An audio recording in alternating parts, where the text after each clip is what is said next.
బట్టతలతో బాధపడుతున్నారా? ఆధునితనమైన పద్ధతిలో hair transplantation చేయబడును. Face clinic Hyderabad.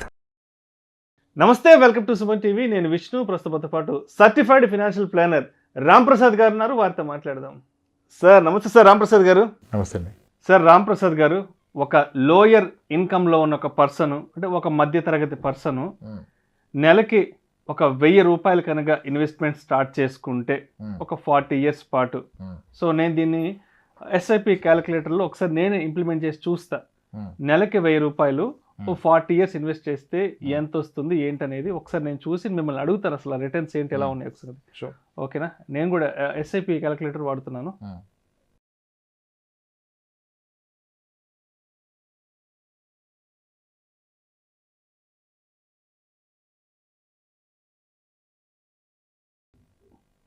సార్, ఒక లోయర్ ఇన్కమ్ గ్రూప్లో ఉన్న ఒక పర్సన్, ఒక బాబు పుట్టినప్పుడు లేదంటే ఒక పాప పుట్టినప్పుడు, ఆ పాప పేరు మీదో లేదంటే ఆ బాబు పేరు మీదో నెలకు ఒక 1000 రూపాయలు ఇన్వెస్ట్ చేస్తూ పోతే, ఆ పిల్లవాడికి ఒక 25 సంవత్సరాలు వయసు వచ్చాక అతనికి ఉద్యోగం వస్తుంది. అతను ఆ ఉద్యోగంలో సెటిల్ అవుతాడు.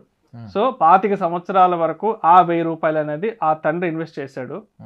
ఇప్పుడు అతనికి ఉద్యోగం వచ్చింది కాబట్టి నెక్స్ట్ 15 years పాటు ఆ పిల్లవాడు నెలకి 1000 రూపాయలతో ఆ ఇన్వెస్ట్మెంట్ని కంటిన్యూ చేస్తాడు. సో ఆ పిల్లవాడికి ఒక 40 years వయసు వచ్చేటప్పటికే, సో అతను నెలకి 1000 రూపాయల చొప్పున 40 years ఇన్వెస్ట్ చేశాడు. అండ్ 15% CAGR చొప్పున 40 సంవత్సరాలు ఇన్వెస్ట్ చేస్తే అతను ఇన్వెస్ట్ చేసిన మొత్తం కలిపి 4,80,000 రూపాయలు అతని 40 years జర్నీలో నెలకి 1000 రూపాయల చొప్పున ఇన్వెస్ట్ చేశాడు. సో ఎస్టిమేటెడ్ రిటర్న్స్ దాని మీద వచ్చింది 3,09,23,775 రూపాయలు. సో మొత్తం టోటల్ వాల్యూ వచ్చేసి 3,14,03,755 రూపాయలు. అంటే నెలకి 1000 రూపాయలు ఇన్వెస్ట్మెంట్ స్టార్ట్ చేస్తే 40 సంవత్సరాల తర్వాత 3,14,03,755 రూపాయలు మొత్తం ఓవరాల్ రిటర్న్స్ కదా. సో 1000 రూపాయలతో ఒక ఇన్వెస్ట్మెంట్ స్టార్ట్ చేస్తే ఇంత మంచి రిటర్న్స్ వస్తున్నప్పుడు, అంటే మీరు ఎందుకు ఎప్పుడు మిడిల్ ఇన్కమ్ గ్రూప్లో ఉన్న వాళ్ళకి ఇటువంటి రిటర్న్స్ గురించి ఎప్పుడు చెప్పరు? ఎంతసేపటికి హై నెట్వర్త్ పీపుల్కి సంబంధించి నెలకు ఒక 4 లక్షలు, నెలకు ఒక 10 లక్షలు శాలరీస్ వచ్చే వాళ్ళని కాన్సన్ట్రేట్ చేస్తుంటారు. కానీ అంటే ఒక 1000 రూపాయలతో ఇన్వెస్ట్మెంట్ ప్లాన్ చేస్తే వాళ్ళకి ఎంత పెద్ద బెనిఫిట్ ఉన్నప్పుడు మరి ఎందుకు ఇటువంటి వాళ్ళకి మీరు, అంటే ఇక్కడ మనకి ఎస్ఐపి క్యాలిక్యులేటర్ వేసాం, ఇదేదో నోట్ లెక్క లేదు, ఏదో సరదాగా మనం చెప్పిన లెక్క కాదు. కాబట్టి డెఫినెట్గా ఈ వీడియో చూసినప్పుడు ఎవరైనా ఇన్స్పైర్ అయ్యి అతను ఒక 1000 రూపాయలతో ఇన్వెస్ట్మెంట్ స్టార్ట్ చేస్తే అతనికి కూడా కోట్లు వచ్చే అవకాశం ఉంది కదా. చిన్న చిన్న ఉద్యోగాలు చేసుకునే వాళ్ళు నెలకు ఒక 20,000, 25,000, 30,000 సంపాదించే వాళ్ళ గురించి ఎప్పుడు ఆలోచించడం? మీరు చెప్తాను, ఆగండి సార్, మీరు మరీ సీరియస్ అయిపోతున్నారు క్వశ్చన్లో. ఎందుకంటే కింద కామెంట్స్ లో కూడా చాలా మంది చెప్తున్నారు, రామ్ ప్రసాద్ గారు ఎంతసేపటికి 5 లక్షలు 10 లక్షలు జీతాలు వచ్చే వాళ్ళకే సలహాలు సూచనలు చెప్తుంటారు, కానీ పాపం మిడిల్ ఇన్కమ్ గ్రూప్ ఉన్న వాళ్ళని అసలు ఈయన కన్నెత్తి కూడా చూడరు అని చాలా మంది అడుగుతున్నారు. ఇవాళ నేను కూడా ప్రేక్షకుల వైపు నుంచి అడుగుతున్నాను సార్. సరే సార్, 5, 6 ఎవరికి రావు కండి. ఒక నిమిషం. ఇప్పుడు మీరు అడిగిన ప్రశ్న, మీరు వేసిన క్యాలిక్యులేషన్ చాలా గొప్పగా ఉంటుంది. ఏంటి, 1000 రూపాయలు పెడితే 3 కోట్లు, ఎంత బాగుంది తమ్ముళ్ళకి. మీరు ఏమన్నారు, 1000 రూపాయలు నెలకి కడితే 40 ఏళ్ళు కడితే, తండ్రి కడితే ఎవడ కడితే ఏముంది, 1000 రూపాయలు 40 ఏళ్ళు కడితే 3 కోట్లు అవుద్ది. సో అదొక 60 ఏళ్ళు కడితే ఏమవుద్ది, అక్కడ నుంచి ప్రతి 5 ఏళ్ళకి రెట్టింపు అవుద్ది. 40 ఏళ్ళకి 3 కోట్లు ఉంటే 45కి 6, 50కి 12, 55కి 25, 60కి 50 కోట్లు అయిపోయింది కదా. ఎంత బాగుంది. 50 కోట్ల లెక్క చాలా సులువు. ఏంది 1000 రూపాయలతో 60 సంవత్సరాల పాటు చేస్తే బాగుంటుంది కదా. చెప్పుకోండి, చెప్తే వీడియోలు చేస్తారు చాలా మంది. పుట్టగానే 1000 రూపాయలు కనుక నెలకి పెడితే 60 ఏళ్ళు పెట్టాక 50 కోట్లు పక్కనే. ప్రాబ్లం ఏంటి ఇక్కడ, పాయింట్ క్యాచ్ ఏంటంటే 60 ఏళ్ళ తర్వాత 50 కోట్లకు ఉండే విలువంత. This is called time value of money. People are getting misleaded. Thumbnails నచ్చుతాయి, ఇన్వెస్ట్మెంట్ నచ్చుతుంది, కల్లో బ్రతుకుతారు. ఎందుకంటే టైం వాల్యూ ఆఫ్ మనీ అనే కాన్సెప్ట్ తెలదు. టైం వాల్యూ ఆఫ్ మనీ అంటే మనీ విలువ టైంతో పాటుగా మారుతుంది. మనీ వాల్యూ చూడట్లా, మీరు మనీ వాల్యూమ్ చూస్తున్నారు. Thinking of 3 crores today is big money. ఇవాళ 3 కోట్లు అంటే అద్భుతం. చాలా పెద్ద బ్యాంక్ లో ఎఫ్డి చేస్తే 1,00,000 వస్తుంది, నెలకు బ్రతికేసి ఒకటి జీవితకాలం. కాలు మీద కాలు 40 ఏళ్ళ తర్వాత ఏమొస్తుంది, అది మిస్ అవుతున్నారు. That's a big trap, biggest trap. డబ్బు విలువ సమయంతో పాటు మారుతుంది, ఇండియాలో అయితే సమయంతో పాటు తగ్గుతుంది. ఆ విషయం తెలినప్పుడు కోట్లు చాలా బాగా గొప్పగా అనిపిస్తాయి. నా ఉద్దేశం ఏంటంటే లోయరు హైయర్ ఇన్కమ్ ఏం లేదు ఇక్కడ. ఎవడి అవసరాన్ని వాడు వచ్చేవాళ్ళు అంతే. ఎన్ని కోట్లు అని కాదు, నీకు ఎంత కావాలో అది ఉంటే చాలు. అంతకంటే ఎక్కువ ఏం చేస్తావు, తగలెడతాడు, ఎవరితో తగలెడతాడు అని. ఫస్ట్ నీ అవసరాలు తీర్చుకో.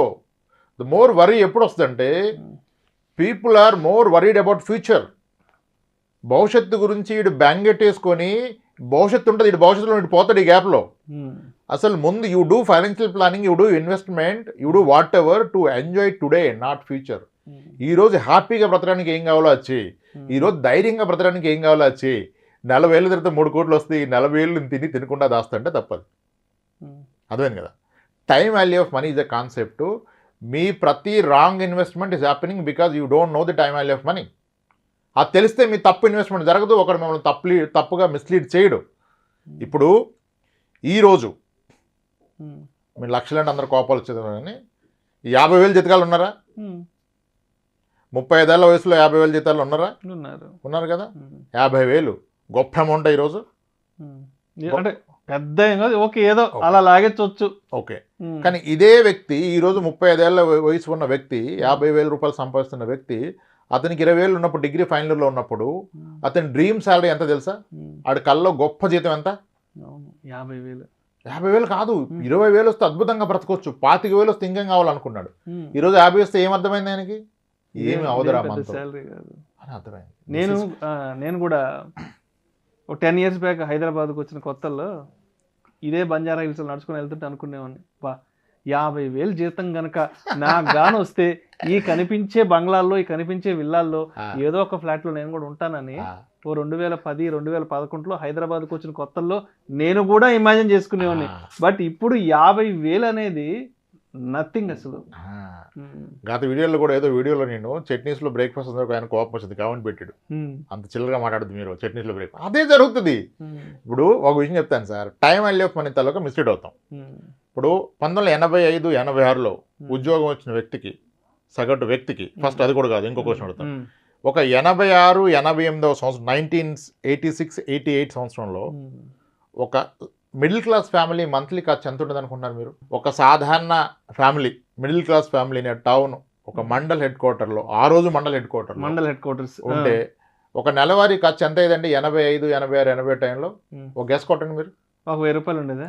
ప్రసక్తి లేదు 1000 రూపాయలు ఉండడానికి. ఎవరికి జీతం 1000 రూపాయలు? ఆ రోజు జీతం కూడా 1000 రూపాయలు లేదు. ఎవరికి ఉంది అడగండి. ఇప్పుడు అందరు ఇదే చెప్తారు, మీరు 1000 అన్నారుగా, చాలా మంది 2-3 వేలే అంటారు. ఎలా కడతావు 2-3 వేలు? నీ జీతం ఎంత? నీ ఫస్ట్ శాలరీ ఎంత అంటే చెప్తారు ఆర్టీసీ వాళ్ళు 220 రూపాయలు, 180 రూపాయలు. టీచర్ శాలరీ ఎంత? విత్ ఆల్ అలవెన్స్లో కలిపి 620 వచ్చేది నాకు అంటాడు. మరి నీ జీతం 500 ఉంటే 1000 రూపాయలు 2000 ఎలా ఖర్చు పెడతావు? This is called time value of money. ఆ రోజు ఒక వ్యక్తి, ఒక గవర్నమెంట్ ఉద్యోగి యావరేజ్ సరాసరి జీతం 400, 500, 600. ఒక gazetted officer used to draw 1,300, 1,200, 1000 రూపాయలు. 35 years బ్యాక్, 40 years బ్యాక్ దగ్గర. Okay, 36 years, 87, 86. అంటే ఆ రోజు అద్భుతమైన బ్రతుకు బతకడానికి నెలకు 500 చాలు. 40 ఏళ్ళు కాలం, 36 ఏళ్ళ కాలం గడిచింది. ఇప్పుడు ఆ వ్యక్తి రిటైర్ అయ్యారు. ఈరోజు అతని పెన్షనర్ అయితే ఒక 30,000 ఉంది. అంత గొప్పగా బ్రతకగలరా? ఆ రోజులు 500 లైఫ్ ఈరోజు బ్రతకాలంటే ఎంత మనీ కావాలి నీకు? 50,000 కావాలి. That is called time value of money. నువ్వు ఇప్పుడు 40 ఏళ్ళు వెనక్కి వెళ్తే నీకు 500 గొప్పదనిపించింది. నువ్వు 40 ఏళ్ళ తర్వాత 3 కోట్లు గొప్పగా ఉంచుకుంటున్నావు. ఇప్పుడు 1,00,000 అంటే లక్షాధికారి అన్నారా 80లో? అప్పట్లో లక్షాధికారి, తర్వాత కోటీశ్వరుడు. 90s వచ్చేటప్పుడు కోటీశ్వరుడు. What is 1 crore today? What is 1 crore today? Not even 1 crore. అసలు మరి ఇంకా మీరు 40 ఏళ్ళ తర్వాత 4 కోట్లు ఏం మాడతారు అసలు? 86లో 1,00,000 అన్నారు. ఎందుకన్నారంటే ఆ రోజు 1,00,000 ఉంటే, నీ దగ్గర 1,00,000 ఆ రోజు ఉంటే బ్యాంక్ వాడు 15% రేట్ ఆఫ్ ఇంట్రెస్ట్ ఇస్తాడు per year. 15% per year is what? 18%, దానికి 15 కూడా కాదు, 18% పర్ ఇయర్ అంటే 1,00,000 రూపాయలు బ్యాంకులో వేస్తే నెలకి 1,500 వచ్చేది. నీకు బ్రతకడానికి 500 చాలు, 1500 అంటే అద్భుతం కదా. ఇంకా జీవితానికి ఇంకేం కావాలా? మరి ఆ రోజు లక్ష, ఈ రోజు లక్ష ఒకటేనా? This is called time value of money. అది తెలవనప్పుడు ప్రతి ఇన్వెస్ట్మెంట్ రాంగ్ వెళ్తుంది, ప్రతి అజంప్షన్ బాగుంటుంది, థంబ్నెయిల్స్ బాగుంటాయి, రియాలిటీలో అక్కడ ఏం ఉండదు నీకు. మీరు చెప్తుంటే అంటే నాకు సంబంధించిన ఒక రియల్ టైం సినారియో గుర్తొస్తుంది. నెల్లూరులో మేము 97, 98 ఆ టైంలో ఒక మంచి ప్రైమ్ ఏరియాలో ఉండేవాళ్ళమి. మా ఎదురు సేల్కి పెట్టారు. 3 లక్షలు అనమాట. ఇది 97, 98లో 3 లక్షలు. అది చెప్పాలంటేనే కాళ్ళు వణికేటి. ఎవరైనా చుట్టుపక్కల అడుగుతారు కదా, బయట సేల్ బోర్డు పెట్టిండేవాళ్ళు కదా, ఎంతండి అంటే 3 లక్షల. అమ్మో 3 లక్షల, 3 లక్షలు పెట్టి అసలు మనం ఏడ కొంటామండి? అసలు 3 లక్షలు నోట్లో ఉచ్చరించడానికి కూడా అసలు మనకి అర్హత లేదు అన్నట్లుగా ఉండేది 97, 98లో. సార్ 1994లో హైదరాబాద్లో top most builder flats are at 5 lakhs, 6 lakhs. Top most builder 3 BHK flats. So that's called time value of money. Yeah, coming to ప్రాక్టికల్గా జనాలు ఇప్పుడు కొన్ని పాలసీలు వచ్చాయి, గ్యారంటీడ్ ఇన్కమ్ పాలసీస్. మనం కూడా చేసాం ఒక వీడియో. ఓకే, ఇప్పుడు ఒక పాలసీ టిపికల్గా ఎలా ఉందంటే, మీరు ఎవ్రీ ఇయర్ 5 lakhs కట్టండి, 12 years కట్టండి, 1 year హాలిడే. అన్ని ఇన్సూరెన్స్లు ఉన్నాయి, ఒకడు ఆడిట్ అనేం లేదు. 1 year హాలిడే. నెక్స్ట్ ఇయర్ నుంచి 14th year నుంచి మీరు కట్టిన 5 lakhs ఎవ్రీ ఇయర్ మీకు ఇస్తాను ఫర్ ద నెక్స్ట్ 30 years.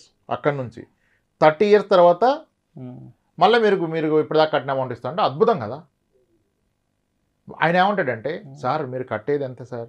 12 నెలలకు 60 లక్షలు, మీకు 60కి 60 వస్తుంది కదా సార్ ఎవ్రీ ఇయర్. ఇంకా పెన్షన్ కదా సార్, ఇంకేంటి సార్, సంవత్సరానికి 5 లక్షలు వస్తే ఇంకా తిరుగుందా సార్, హ్యాపీగా రిటైర్మెంట్ అయిపోద్ది అంటాడు. నిజమే, కానీ ఈరోజు నీకు ఏదైతే సంవత్సరానికి 5 లక్షలు, 6 వేసుకోండి రౌండ్ ఫిగర్ కొరకు, 6 లక్షలు వేసుకోండి, సంవత్సరానికి 6 లక్షలు వేసుకోండి, ఓకే, నెలకి 50,000 కదా.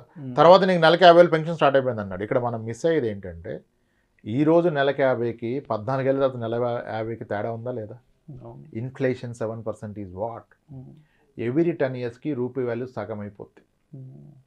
13 ఏళ్ళ తర్వాత నీకు 50,000 ఇస్తానంటే ఈ రోజు లెక్కలో వాడు 20,000 ఇస్తున్నాడు. నెలకి 20,000కు నువ్వు బ్రతకగలుగుతావా? మీరు అనుకుంటున్నారు 50 అంటే బ్రతికొచ్చి ఇంకేముందో ఊరు వెళ్ళిపోతే బ్రతు రేట్ 20,000కి. సో అది కూడా ఏంటి, అదే కంటిన్యూ అయిపోతుంది కదా నెక్స్ట్ 30 years. నీకు 13, 14 ఏళ్ళ తర్వాత 50,000 అంటే ఈరోజు 20. మరి అదే 50 ఉంటే ఇంకో 10 ఏళ్ళు పోయాక ఈరోజు 10,000. 10,000కి బ్రతకలేం కదా. ఇది మర్చిపోయి మనం కొంటున్నాం, ట్రాప్ అవుతున్నాం. అది ఏ ఇన్వెస్ట్మెంట్ అయినా, మ్యూచువల్ ఫండ్ అయినా, ఇన్సూరెన్స్ అయినా, ఏదైనా, ఈవెన్ హెల్త్ ఇన్సూరెన్స్ అయినా అదే కదా సార్. మీరు తీసుకోండి పాలసీలు అంటే 10 లక్షలు సరిపోద్ది అంటాడు. ఈ రోజు కాదు నువ్వు తీసుకుని భవిష్యత్తుకి, భవిష్యత్తులో 10 లక్షలు ఏ అవసరం కన్నా సరిపోద్దా? అంతే కదా. అది time value of money concept తెలుసుకుంటే, ఇప్పుడు ఈరోజు 10 లక్షలు ఉన్నా, 10 ఏళ్ళు ఆగి 10 లక్షలు ఉన్నా, ఏది కావాలి మనకి? ఈరోజు 10కి చాలా విలువ ఎక్కువ కదా. మరి 10 ఏళ్ల క్రితం 10 వేరు. This call time value of money. అందుకే నేను ఆ కోట్లు మాట్లాడటం ఇష్టం ఉండదు. అసలు నీకు అప్పుడు ఎంత కావాలో రియలైజ్ చేయి. ఆ రోజు నీకు ఎంత కావాలి, దేనికి అంతదైతే చేయి. ఇంకా అది నీకు 2 కోట్ల, 3 కోట్ల, 30 కోట్ల ఇమ్మెటీరియల్, నీకు ఏం కావాలో దాని కొరకు పెట్టుబడి పెట్టు. నంబర్స్ కొరకు కోట్లు అని పెట్టక, ముందు ఇవాళ వచ్చిందంతా సాటిస్ఫైగా బ్రతకాలి. భవిష్యత్తు గురించి ఏం కావాలో తెలుసుకొని అది అవ్వడానికి ఎంత కావాలో అంత పెట్టు. 1000 పెడితే 3 కోట్లు అవుతాయి, మరి 3,000 పెడితే 10 కోట్లు అయిపోయింది కదా మీరు చెప్పిన లెక్కలో. 3,000 అందరం పెట్టగలంగా, కానీ 10 కోట్లకి ఏమొస్తుంది 40 ఏళ్ళ తర్వాత? అంతే కదా. That's the point we are missing sir. కోట్లు మాడడం బాగుంటుంది, ఇట్స్ నాట్ ట్రూ. నీకేం కావాలి అసలు? ఒక వ్యక్తికి తెలుసా 30 ఏళ్ల క్రితం, సరిగా 30 ఏళ్ల క్రితం 1994లో ఒక elite family use to spend 1,000 rupees per month. అంటే మేబీ ఎలైట్ కాకపోవచ్చు, ఒక మిడిల్ క్లాస్ ఫ్యామిలీ 1,000 రూపాయల్లో అద్భుతంగా బ్రతికారు 1994లో. సరిగా 30 ఏళ్ళు గడిస్తే ఈరోజు అదే ఫ్యామిలీ అదే ఊర్లో బ్రతకాలంటే పిల్లలు సెటిల్ అయ్యాక నెలకి 30,000 అవసరం. లాజిక్ ఏంటి? 30 ఏళ్ల క్రితం నెలకు ఎంత అయిందో ఈరోజు రోజుకి అంత అవుతుంది. Exactly sir. ఆ రోజు ఎవరు ఎక్స్పెక్ట్ చేశారు? అది చాలా ఖచ్చితమైన మాట చెప్పారు నిజంగా. ఆ రోజు ఎవరు ఎక్స్పెక్ట్ చేశారు? ఖర్చు ఇవాళ రోజు కూడా సరిపోవట్లేదు. సరే తప్పనిసరి అయితే ఏమంటే ఇవాళ ఒక బిర్యానీ ప్యాకెట్ తెచ్చుకుంటే 1,000 రూపాయలు అయిపోయింది, రోజుకి అవుతుంది. This is what inflation is. Planning should factor all these things. My God, that is nothing but inflation. చదువు అయినా, పెళ్ళైనా, రిటైర్మెంట్ అయినా, విహారయాత్ర అయినా ఇది కదా మనం ఫ్యాక్టర్ చేయాల్సింది. అది వదిలేసి only numbers, absolute returns, double అయింది, ట్రిపుల్ అయింది, 10 రెట్లు అయింది, ఇవన్నీ ఏంటి పిచ్చి మాటలు అవన్నీ. పిచ్చి మాటలు సార్ అవన్నీ. ఇన్ఫ్లేషన్ అనే దానికి బెస్ట్ ఎగ్జాంపుల్ ఇదే. 94లో 1000 రూపాయల ఖర్చు ఇవాళ 2024లో 30 నుంచి 50,000 రూపాయలు ఖర్చు. 30,000 వేసుకోండి సార్. అంటే 30,000 అనేది ఒక చిన్న టౌన్, ఇంకొంచెం పెద్ద ఎక్కడైనా city వెళ్తే ఒక తప్పనిసరి 50,000. బ్రతుకుతారు హైదరాబాద్లో కూడా 30,000కి. ఉమ్. కానీ ఆ రోజు నెలకి 1000, ఈ రోజు రోజుకి 1000. ఇది ఇన్ఫ్లేషన్. ప్రతి 30 ఏళ్ళకి మీ ఖర్చులు కనీసం 30 రెట్లు పెరుగుతున్నాయి. అది ఊహించుకోకుండా 40 ఏళ్ళకి 4 కోట్లు అంటే ఏంటి అది? What is it? It's trap, big trap.